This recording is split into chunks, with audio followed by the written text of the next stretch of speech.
কালকে যে হোমওয়ার্কটা দিয়েছিলাম কে কে করে এসছো হাত তুলো। রোহিত লুকোস না, আমি সব দেখতে পেয়েছি। তুই বল। সুমিত আজকে 100টা কলা কিনলো। সুমিত একদিনে যদি 10টা কলা খায় তাহলে 10 দিনে কটা কলা খাবে? বল, এটার উত্তর কি হবে? স্যার কাঁচা কলা না পাকা কলা? পাকা কলা। সুমিত খুব তো 4 থেকে 5 দিন কলা খেতে পারবে, তারপর সব কলা পচে যাবে। তারপরে যদি সুমিতের কলা খেতে ইচ্ছা করে তাহলে সে তার বাবা কলাটা খাবে। বাহ বাহ বাহ, সঠিক উত্তর। সত্যি স্যার? হ্যাঁ রোহিত, এটা তুই জেনে শুনে ঢিল মারলি নাকি আন্দাজে ঢিল মারলি? জানি না স্যার, পড়তে পড়তে এমনি চলে এলো।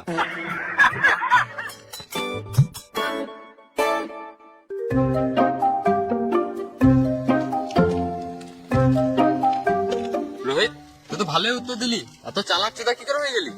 এবার তো তুই আমাদেরকে ভুলে যাবি। এবার তো নতুন নতুন বড় বড় বন্ধু হবে, আমাদের সঙ্গে তো আর মিশবি না। বড় বড় নতুন বন্ধু হবেই তো। যখন বুদ্ধি ছিল না তখন তোর সাথে মিশতাম, এখন বালু মিশবো না। কারণ না, তোর ঘর যা। রোহিতের মাথায় একটু বুদ্ধি চলে এলো, আমাদেরকে ভুলে গেল। আমরা মিশবো না রোহিতের সাথে। রোহিত, আমরা পালা, রোহিত একাই মার খাক। আজকে ঘরে বলে এসছি, মেরে ঘর ঢুকবো না হলে মুড়ে ঘর ঢুকবো। এই বোকাচোদা আবার আমাদেরকে মারবে।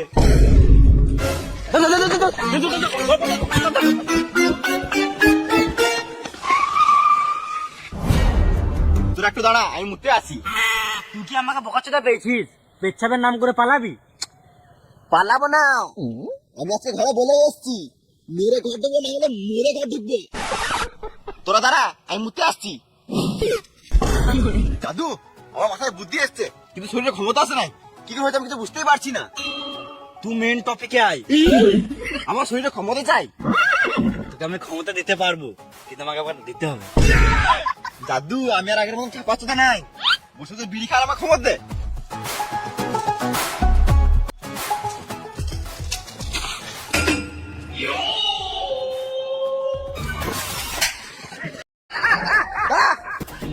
আমি একটা হেঁটে আসি।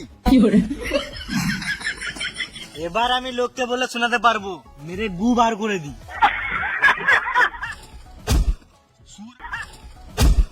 সুর আমাদের দাদু, আমার ক্ষমতা দে।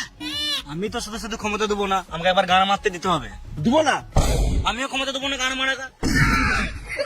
বেশ না, চাকরি কর। এতক্ষণ তো মেন টপিকে এলি।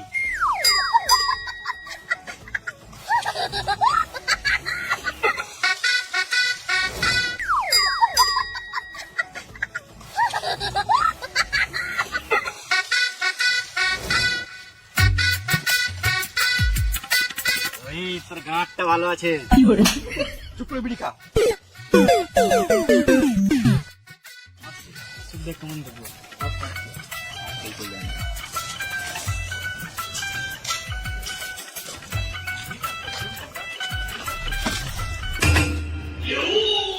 দেখ এবার কেমন গাঁটটা ভাঙতে হয়।